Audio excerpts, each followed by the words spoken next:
Crime investigation की दुनिया रोमांच और रहस्यों से भरी होती है। यहाँ हर सबूत एक कहानी कहता है, हर निशान एक राज खोलता है। लेकिन जरा सोचिए, क्या होगा जब किसी केस में कोई सबूत ही ना मिले, या फिर जो सबूत हो वो मामले को सुलझाने के बजाय उसे और उलझा दें। यह वो क्षण है जब जांचकर्ता खुद को एक ऐसी गुत्थी के सामने पाते हैं जिसे सुलझाना लगभग नामुमकिन लगता है। तो दोस्तों, मैं विनय कुमार। अब चलते हैं कहानी की ओर। आज हम बात करने वाले हैं स्नेहल गवारे केस के बारे में। इस घटना की शुरुआत होती है महाराष्ट्र के थाने डिस्ट्रिक्ट में आने वाले डोंबिवली नामक एक सर्ब सिटी से। यहीं पर निनाद कोऑपरेटिव हाउसिंग सोसाइटी है। इसी जगह पर एक लड़की अपने परिवार के साथ रहा करती थी। लड़की का नाम था स्नेहल गवारे। यह बात है 2007 के दिनों की। घर में स्नेहल के अलावा इसके पिता हिंदूराव गवारे और मां कल्पना गवारे भी रहा करते थे। वैसे स्नेहल की एक बड़ी बहन भी थी, शीतल गवारे, जो कि लंदन में रहकर पढ़ाई करती थी। वहीं स्नेहल अंधेरी के सरदार वल्लभ भाई पटेल कॉलेज ऑफ इंजीनियरिंग में पढ़ाई करती थी। यह फिलहाल सेकंड ईयर की छात्रा थी। पिता हिंदूराव अभ्युदय कोऑपरेटिव बैंक में नौकरी करते थे, एज असिस्टेंट अकाउंटेंट, और मां एक स्कूल टीचर थी। कुल मिलाकर यह परिवार ठीक ठाक पद पर था। माता पिता अच्छी जगहों पर जॉब करते थे और दोनों बेटियां अच्छे कॉलेजेस में पढ़ाई करती थी। यहाँ डोंबिवली के घर में बस माता पिता और स्नेहल ही रहा करते थे। बड़ी बेटी शीतल तो लंदन में थी। स्नेहल गवारे पढ़ने लिखने में काफी अच्छी थी। इसका अपने कॉलेज में भी नाम था। एक ब्राइट स्टूडेंट थी। आपको पता ही है कि जून के महीने में स्कूल कॉलेजेस की कुछ दिनों के लिए छुट्टी हो जाती है। यहाँ स्नेहल के कॉलेज में भी जून 2007 में कुछ दिनों की छुट्टी हुई। इसी बीच कॉलेज के दोस्तों ने सोचा कि इन्हें पहाड़ों पर ट्रेकिंग करने के लिए जाना चाहिए, मौज मस्ती करने। स्नेहल भी इस प्लान में शामिल होती है। अब ये सभी लोग महाराष्ट्र में ही पहाड़ों पर घूमने के लिए चले जाते हैं। इसी दौरान स्नेहल के साथ कुछ अनहोनी हो गई। इसके पैर की उंगलियों में बुरी तरह से चोट लग जाती है। अब दोस्त इसको हॉस्पिटल लेकर गए। डॉक्टर ने कहा कि अब स्नेहल को 1 से 1.5 महीनों तक बेड रेस्ट करना पड़ेगा। आगे इसके पेरेंट्स इसे हॉस्पिटल से घर ले जाते हैं। अब स्नेहल का कॉलेज जाना, कहीं बाहर आना जाना, सब कुछ बंद हो गया। पहले तो था कि पिता सुबह में 7 बजे के आसपास बैंक अपनी ड्यूटी पर चले जाते थे। मां भी 11 बजे तक स्कूल चली जाती थी। बेटी भी इसी समय के आसपास कॉलेज चली जाती थी। इसके बाद शाम को सबसे पहले बेटी घर आती, फिर 6:30 बजे तक मां आती, उसके बाद 7 बजे तक पिता घर आते हैं। मगर अब तो स्नेहल कहीं आ जा नहीं सकती थी, इसीलिए इसको घर पर ही अकेले रहना पड़ता था। माता पिता अपने अपने काम पर चले जाते थे। अब आते हैं 1 महीने आगे। 19 जुलाई 2007, करीब महीने भर से स्नेहल कॉलेज नहीं गई थी। हालांकि यह अपने घाव से रिकवर हो रही थी, थोड़ा बहुत चल फिर रही थी। 19 जुलाई की सुबह भी माता पिता अपने टाइम से काम पर चले गए। बेटी घर पर ही थी। यह भी लगा कि नॉर्मल दिन है। मगर आज से इस परिवार का सब कुछ तबाह होने वाला था। शाम के 6:30 के आसपास मां घर पर आती है। इन्होंने देखा कि घर के मेन दरवाजे पर बाहर से कुंडी लगी हुई है। इसका मतलब कि बेटी स्नेहल कहीं पर गई है। जब मां कुंडी खोलकर घर के अंदर प्रवेश करती है तो वहां पर देखा कि स्नेहल की चप्पल पड़ी है। इसका मतलब कि वह घर के अंदर होगी, पर बाहर से कुंडी क्यों लगा था। अब मां बेटी को आवाज देते हुए अंदर जाने लगी। इसी बीच ड्राइंग रूम में मां ने देखा कि टेबल पर एक ग्लास रखा हुआ है जिसमें थोड़ा पानी था। शायद किसी ने पानी पिया हो। वहीं पर एक रस्सी का टुकड़ा भी पड़ा हुआ था। अब मां बेटी को आवाज देते हुए रूम में जाती हैं। उसके वह अपने कमरे में नहीं थी। आखिर वह कहाँ चली गई। अब मां ने आस पड़ोस में जाकर पूछा, शायद वहां पर गई हो, पर बेटी वहां पर भी नहीं थी। यहाँ घर के अंदर स्नेहल के कमरे में कुछ भी अजीब नहीं लग रहा था, सब कुछ नॉर्मल था। बिस्तर वगैरह भी ठीक ठाक से लगे हुए थे, सामान अपनी अपनी जगह पर थे। आखिर स्नेहल कहाँ पर चली गई है? माँ ने स्नेहल को कॉल करने की कोशिश की, क्योंकि बेटी का फोन भी घर पर नहीं था, लेकिन उसका फोन नॉट रीचेबल बताता है। अब माँ ने उसके दोस्तों को कॉल लगाया, उनका भी कहना था कि स्नेहल को नहीं देखा, उनके साथ नहीं है। कॉल के दौरान ही माँ ने गौर किया कि स्नेहल का एसएमएस आया हुआ है। दोपहर में 3:28 पर स्नेहल ने अपने फोन से माँ को मैसेज भेजा था, मगर इसमें कुछ भी लिखा नहीं था, बस ये ब्लैंक मैसेज था। उस दौरान माँ स्कूल में बिजी थी, तो मैसेज पर ध्यान नहीं दिया था। अब जाकर देखती है, इसी बीच 7 बज गया। पिता हिंदूराव भी घर पर आ जाते हैं। माँ ने उनको बताया कि जब से घर पर यह आई हैं, तब से बेटी दिखी नहीं, उसका फोन भी नहीं लग रहा है। आस पड़ोस में जाकर पता किया, दोस्तों को कॉल करके पूछा, पर बेटी कहीं पर भी नहीं है, पता नहीं कहाँ चली गई। यह सुनकर पिता भी परेशान होने लगे। अब माता पिता ने एक तरफ से अपने जानने वालों, रिश्तेदारों, सबको कॉल घुमाना शुरू कर दिया। आखिर किसके यहाँ पर बेटी गई होगी? पड़ोसियों से वापस से बात की गई। यहाँ किसी ने भी बेटी को हाउसिंग सोसाइटी से बाहर जाते हुए नहीं देखा था। जब लोगों को पता चला कि स्नेहल गायब हो गई है, तो वह भी घर पर आने लगे, उसको ढूंढने में माता पिता की मदद करने लगे। इन्हें जो भी समझ में आ रहा था, सब कुछ यह कर रहे थे। जहां जहां पर स्नेहल जाती थी, जिन दोस्तों से इसका अक्सर बातचीत होता था, जिन दुकानों पर यह सामान वगैरह खरीदने जाती थी, हर जगह पर माता पिता और जान पहचान के लोग जाते हैं, पता करते हैं, मगर कहीं से कोई सुराग नहीं मिला। अंतिम में थक हार कर माता पिता ने रामनगर पुलिस स्टेशन में रात के 10:30 अपनी बेटी स्नेहल गवारे की मिसिंग कंप्लेंट दर्ज कराई। घंटों तक ये थाने में ही बैठे रहे। उसके बाद 2:30 के करीब ये घर चले गए।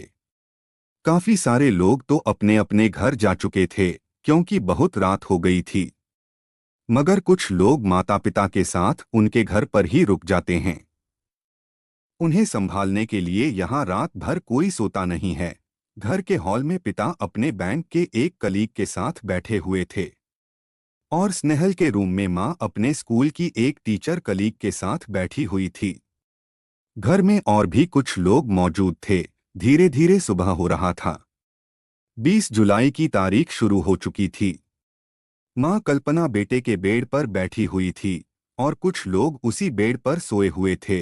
भोर के करीब 5:15 बजे माँ बेड से उठती है अपना घर के काम वगैरह करने के लिए। तभी इनकी नज़र पड़ी बेड के साइड में जमीन पर गिरे हुए एक थर्मस पर। इस थर्मस को देखकर माँ को थोड़ा सा अजीब लगा, क्योंकि यह तो बेड बॉक्स के अंदर रखा रहता है, आज बाहर कैसे पड़ा है? जिस बेड पर यह बैठी हुई थी, उसको ड्रॉर की तरह खोल सकते थे। माँ ने बेड के ड्रॉर को जब खोला तो उसमें देखा कि फोल्ड करके रखे हुए कपड़े अस्तव्यस्त तरीके से रखे हुए हैं, पड़े हैं। ऐसा कौन कर सकता है और क्यों करेगा? जब माँ ने उन कपड़ों को फोल्ड करने के लिए बाहर निकाला, तभी इनकी चीखें निकल जाती हैं। यह इतनी तेज से चिल्लाए कि पूरे घर के लोग जग जाते हैं, चौंक जाते हैं। फौरन इनके पति हिंदूराव भी भागकर कमरे में पहुंचे। आखिर कल्पना क्यों चीख रही है? यहाँ कल्पना ने बेड के ड्रॉर में कपड़ों के पीछे एक इंसानी पैर देखा था। यह बहुत डर जाती है। पति के यहाँ पर आते ही बेड की तरफ इशारा करने लगी। अब उस पर सोए हुए और बैठे हुए लोगों को उठाकर बिस्तर को हटाया गया, प्लाईवुड को निकाला गया। इसी बेड बॉक्स के अंदर स्नेहल गवारे बेसुध हालत में पड़ी हुई थी, जिस लड़की को उसके घर वाले 10 से 12 घंटों से ढूंढ रहे थे। वह अपने ही घर में अपने ही बेड के अंदर पड़ी हुई थी। स्नेहल के दोनों हाथ सफेद कपड़े से पीछे की तरफ बंधे हुए थे, उसके मुंह में भी कपड़ा ठसा हुआ था। आनन फानन में लोग इसे हॉस्पिटल लेकर जाते हैं। पुलिस को भी सूचना दे दी गई। हॉस्पिटल में डॉक्टर्स ने स्नेहल को मृत घोषित कर दिया। जिस तरह से उसके दोनों हाथ पीछे की तरफ बंधे हुए थे, मुंह में कपड़ा ठसा था, उससे साफ तौर पर लगा कि स्नेहल का कत्ल किया गया है। 19 जुलाई को लड़की की गुमशुदगी की रिपोर्ट लिखाई गई थी। अब उसे 20 जुलाई को कत्ल के केस में बदला गया। पुलिस ने अपनी इन्वेस्टिगेशन शुरू कर दी। सबसे पहले तो पुलिस ने स्नेहल के घर पर जाकर तलाशी ली।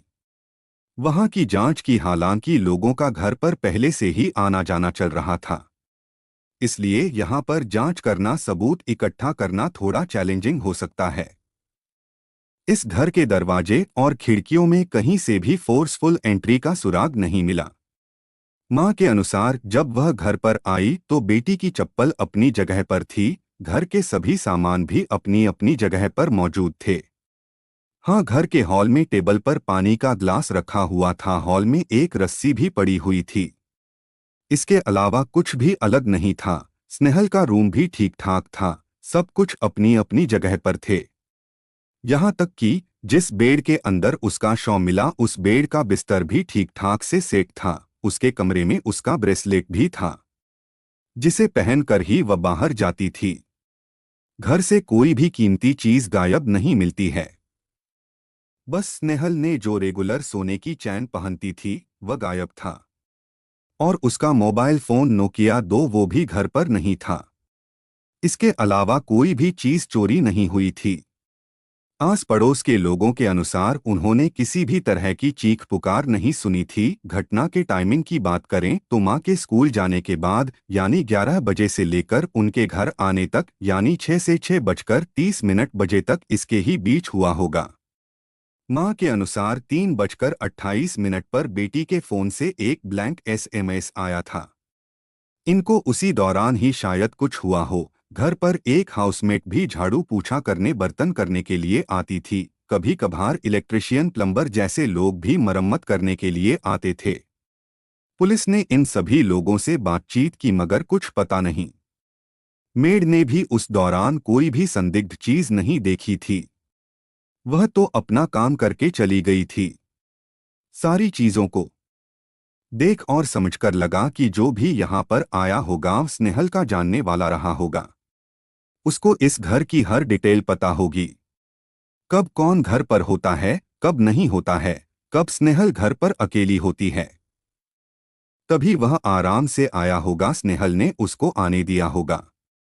पुलिस ने 20 जुलाई को यानी कत्ल का खुलासा होने वाले दिन ही स्नेहल की मां कल्पना से पूछताछ की। क्या आपको किसी पर शक हो? आपके परिवार में कोई दुश्मनी हो? किसी जानने वाले से लड़ाई झगड़ा हुआ हो? आपकी बेटी का किसी लड़के के साथ लव अफेयर जैसा कुछ हो?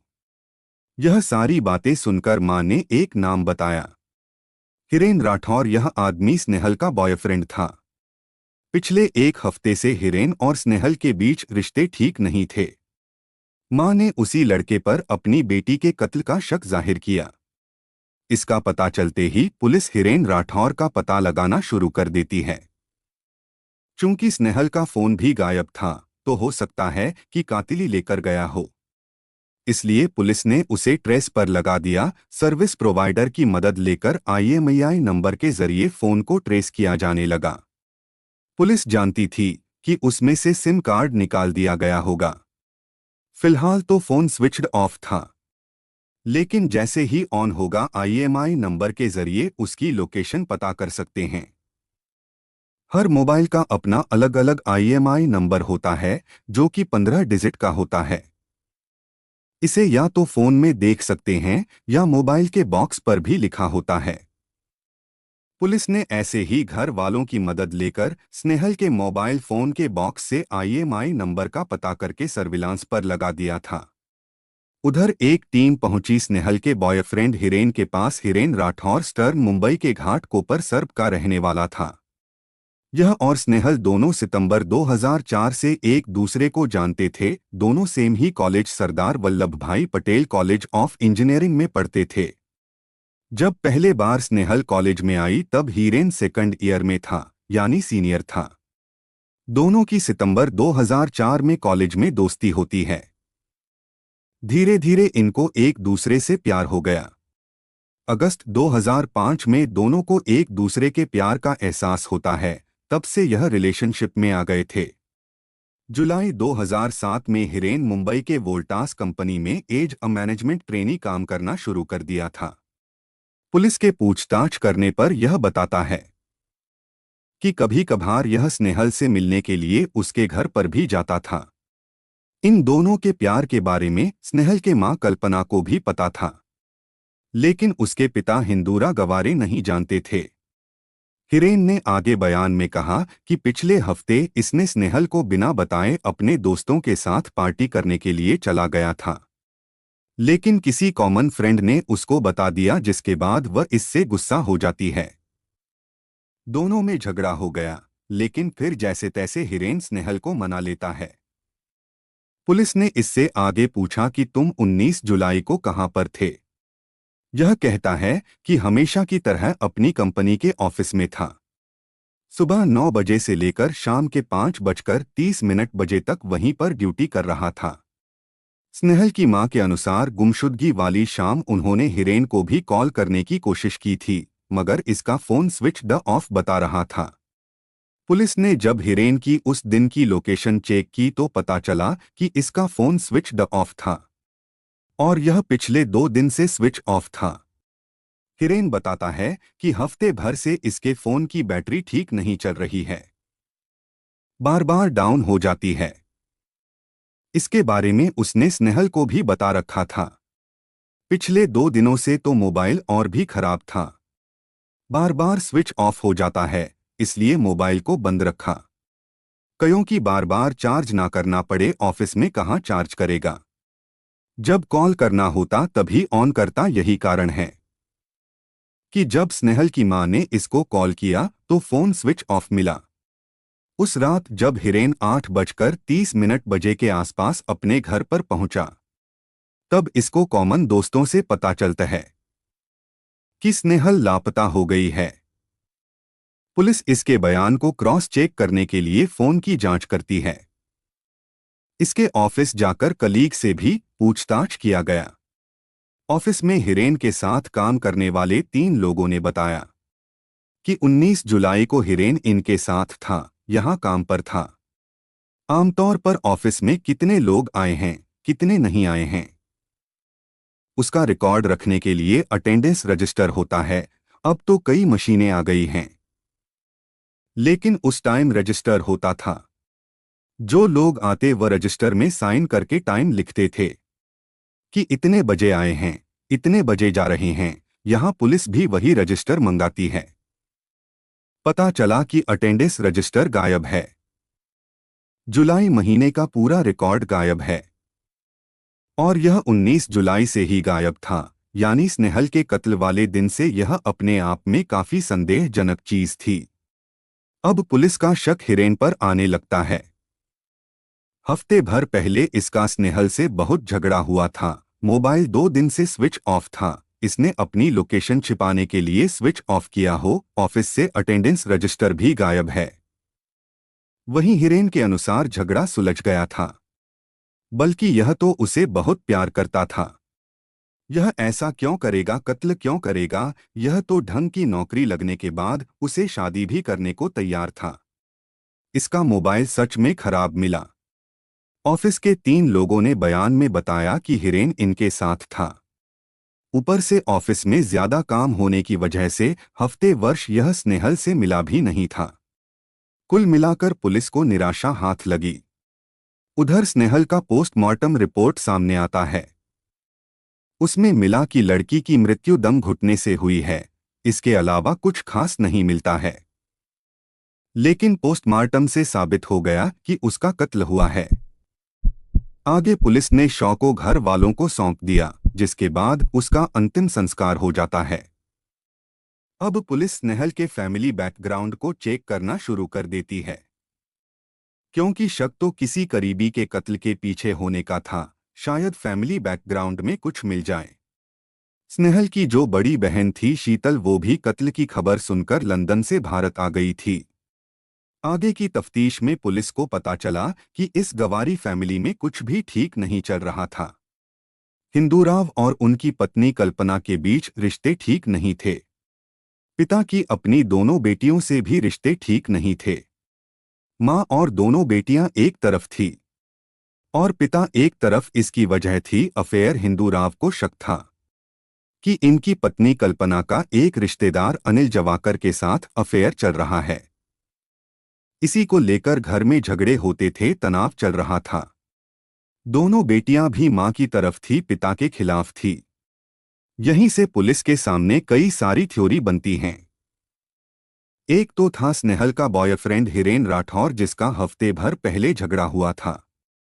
दोस्तों से पता चला कि स्नेहल अपने बॉयफ्रेंड पर रिस्ट्रिक्शंस लगाती थी कि यहाँ मत जाओ, वहाँ मत जाओ, ऐसा मत करो, वैसा मत करो। यहाँ तक कि स्नेहल ने अपने कॉमन दोस्तों से हिरेन पर नजर रखने को भी कह दिया था।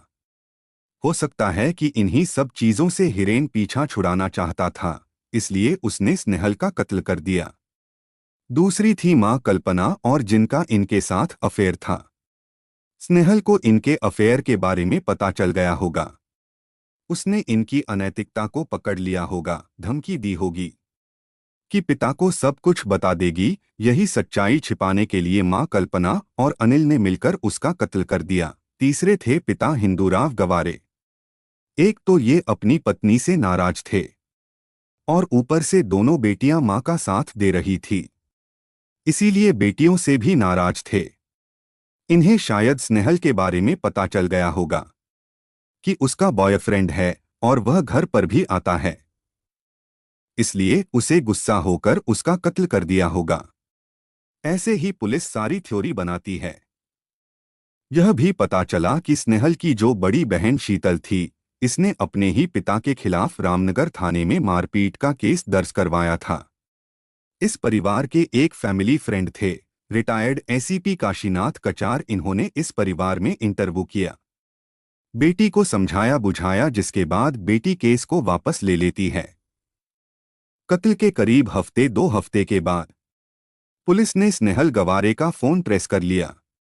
यह फोन मुंबई के फोर्ट एरिया में मुंबई यूनिवर्सिटी के पास एक्टिव दिखता है। अब 2 अगस्त 2007 को पुलिस की एक टीम मोबाइल को ट्रेस करते हुए एक जगह पर पहुंची। यह कोई स्टेशनरी स्टोर था। इसी स्टोर में फोन एक्टिव दिखा।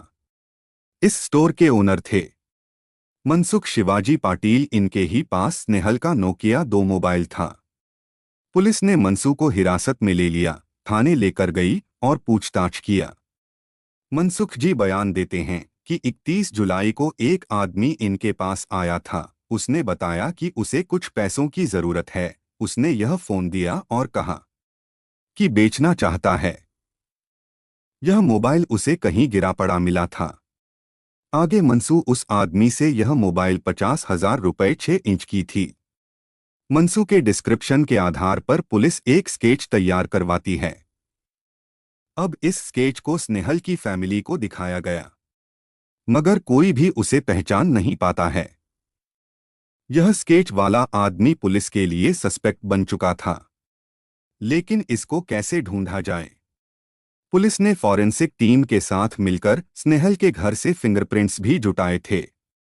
उसमें हिरेन का कहीं भी फिंगरप्रिंट नहीं मिला। घर में किसी अनजान के मौजूद होने का भी सुराग नहीं मिला। उससे रिलेटेड कोई भी चीज नहीं मिलती है। अब पुलिस ने सोचा कि क्यों ना जिन पर शक है, जो सस्पेक्ट हैं, उनका साइकोलॉजिकल टेस्ट कराया जाए। पता चल जाएगा कि वह सच बोल रहे हैं या झूठ बोल रहे हैं।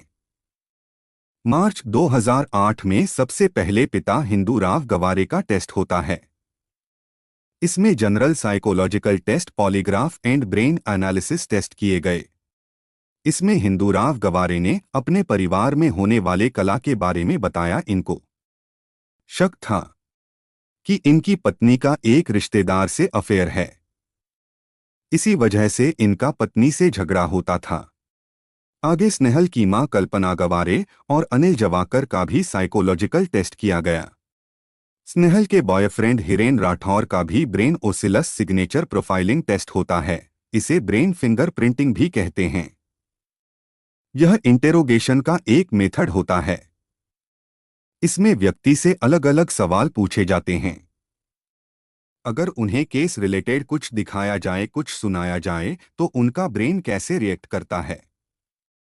उसको रिकॉर्ड किया जाता है। बाहर से तो कोई भी कैसा भी एक्टिंग कर सकता है, लेकिन ब्रेन कोई ना कोई अजीब सिग्नल जरूर देगा। अगर वह कुछ जानता है तो ऐसा ही कुछ यहां पर किया गया।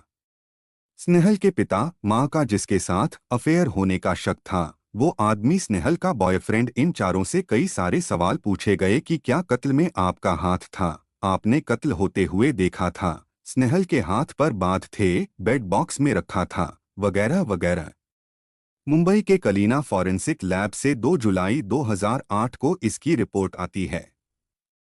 इसमें मां कल्पना और अनिल जवालेकर को क्लीन चिट मिल गया।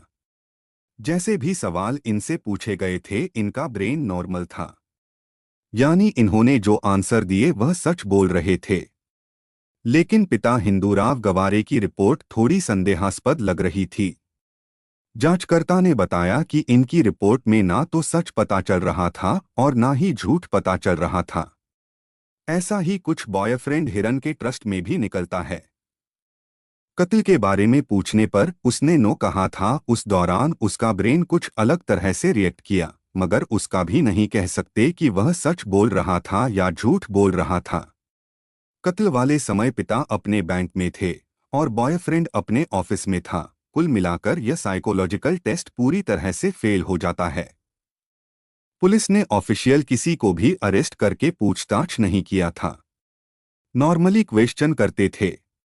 आगे 30 जुलाई 2008 को हिरेन अपनी नौकरी छोड़कर साल के मास्टर्स प्रोग्राम के लिए क्लिंस यूनिवर्सिटी चला गया, जो कि यूएस के साउथ कैरोलिना में है। यह देश छोड़कर भागा नहीं था। इसका स्नेहल के कत्ल से पहले ही अमेरिका जाकर पढ़ने का प्लान था। सारी चीजें पहले से ही तय थी, डेट वगैरह फिक्स था, इसी तारीख को जाना है, एडमिशन होगा वगैरह वगैरह। क्योंकि पुलिस ने इसको ऑफिशियल डिटेन नहीं किया था तो कोई प्रॉब्लम नहीं हुई। इधर पुलिस अपनी जांच में जुटी रहती है, मगर कोई भी सुराग नहीं मिल रहा था, एक सबूत तक नहीं मिला। 2-3 सालों तक अपनी तरफ से पूरी छानबीन करने के बाद, इन्वेस्टिगेशन करने के बाद पुलिस ने कल्याण कोर्ट में एक समरी रिपोर्ट फाइल की, जिसमें बताया कि यह केस जेन्युइन तो है, कत्ल हुआ है, कातिल भी है, मगर इन्वेस्टिगेशन में पर्याप्त सबूत नहीं मिल पाया। अदालत इस रिपोर्ट को एक्सेप्ट करके 4 अप्रैल 2010 को यह केस पुलिस से लेकर कल्याण क्राइम ब्रांच को सौंप देती है। इसी बीच 7 अप्रैल 2010 को हिरेन राठौर अचानक से अमेरिका से इंडिया आया, क्योंकि इसके पिताजी का देहांत हो गया था। 9 अप्रैल को यह खुद कल्याण सेशन कोर्ट में गया और एक एप्लीकेशन लिखकर कहा कि स्नेहल गवारे केस में इसको अपनी बेगुनाह साबित करनी है, उसके लिए नार्को टेस्ट कराने के लिए तैयार है। यह खुद से ही यहां पर आकर बिना किसी दबाव में कह रहा था, अपनी मर्जी से। इधर क्राइम ब्रांच भी अपनी जांच में जुटी हुई थी। 20 अप्रैल 2010 को इन्होंने हिरेन को उठा लिया। शक था कि स्नेहल के कत्ल के पीछे यही आदमी जिम्मेदार है। अचानक से इसके ऑफिस का रजिस्टर कैसे गायब हो सकता है? इसकी कोर्ट में पेशी करके 7 दिनों के रिमांड पर भेजा जाता है, यानी 27 अप्रैल तक। इसके बाद इसे जुडिशियस कस्टडी में भेज दिया गया। हिरेन ने जो 9 अप्रैल को खुद का नार्को टेस्ट कराने का एप्लीकेशन सबमिट किया था, उसको 4 मई तक कोर्ट स्वीकार कर लेती है। अगर मर्जी है तो करा लो, वैसे सुप्रीम कोर्ट के नियम के अनुसार अगर व्यक्ति चाहे तभी उसका नार्को टेस्ट होगा, कोई जबरदस्ती नहीं करा सकता। 26 मई 2010 तक हिरेन को कोर्ट से बेल मिल जाता है। ये जेल से बाहर आ गया जब नार्को टेस्ट कराने के लिए पुलिस उसको लेकर जाने वाली थी, तभी यह मुकर जाता है। इसने कोर्ट से अपना एप्लीकेशन विड्रॉ करा लिया, कहा कि अब इसकी मर्जी नहीं है, नहीं कराना। आगे चलकर कुछ महीनों के बाद 24 जनवरी 2011 को इन्वेस्टिगेटिंग ऑफिसर ने सीआरपीसी 169 के तहत कोर्ट में एक रिपोर्ट फाइल की, जिसमें इन्होंने बताया कि इन्होंने हिरेन राठौड़ के दोस्तों, कलीग्स, परिवार वालों, स्नेहल के फैमिली मेंबर्स, उसके पड़ोसी, सबसे पूछताछ की। करीब 85 लोगों से इन्होंने बातचीत की थी। हर तरीके से सबूत जुटाने का प्रयास किया, मगर कोई सफल इंफॉर्मेशन नहीं मिला। कोई स्ट्रांग एविडेंस भी नहीं है कि हिरेन के खिलाफ चार्जशीट तैयार किया जाए। इसलिए हिरेन को केस से हटा देना चाहिए। कोर्ट ने इसे एक्सेप्ट नहीं किया और 31 जनवरी 2011 तक सीआरपीसी सेक्शन 1563 के तहत आदेश दिया कि केस में और भी इन्वेस्टिगेशन की संभावना है और काम करके सबूत जुटाई जाएगी। 2014 में ये फिर से सीआरपीसी सेक्शन 169 के तहत एक रिपोर्ट फाइल करते हैं कि हिरेन को केस से हटा देना चाहिए। उसके खिलाफ कोई भी पुख्ता सबूत नहीं है। इन्होंने 2 बार हिरन के ऑफिस में जाकर अटेंडेंस रजिस्टर ढूंढने का प्रयास किया था, सबसे पूछताछ की थी। एक बार 3 जुलाई 2012 को गए थे और दूसरी बार 24 सितंबर 2013 को। कंपनी खुद भी उस रजिस्टर को ढूंढ नहीं पाई। हिरेन के 3 कोर ट्रेनीज ने भी बयान में बताया कि हिरेन उनके साथ था। कोई भी पुख्ता सबूत नहीं है किसी के खिलाफ भी, इसलिए हिरेन को रिलीज कर देना चाहिए। अब इस बार कोर्ट ने स्नेहल के पिताजी हिंदूराव गवारे से इस एप्लीकेशन के रिस्पांस में अपना एप्लीकेशन फाइल करने को कहा। शुरू में तो हिंदूराव गवारे ऑब्जेक्शन दिखाते हैं कि इन्वेस्टिगेशन रुकनी नहीं चाहिए, हिरनी कातिल है, लेकिन यह भी कोई डिटेल रिस्पांस फाइल नहीं कर पाते हैं। 30 सितंबर 2015 को कोर्ट की तरफ से रिस्पांस आया कि अटेंडेंस रजिस्टर नहीं मिला कोई तो इसमें इवॉल्व है। कोर्ट ने साइकोलॉजिकल टेस्ट के रिजल्ट को भी नोट में लिया। इन्वेस्टिगेटिंग ऑफिसर से कहा कि इन्वेस्टिगेशन अभी भी अनसेटिस्फैक्ट्री है, इसमें और भी स्कोप है, कृपया जांच कीजिए, यह केस अभी तक क्लोज नहीं हुआ है। पुलिस इसकी जांच कर रही है, लेकिन आज तक एक भी सबूत पुलिस के हाथ नहीं लगा कि असली कातिल कौन है। आज तक ये केस अनसोल्व्ड मिस्ट्री बनी हुई है।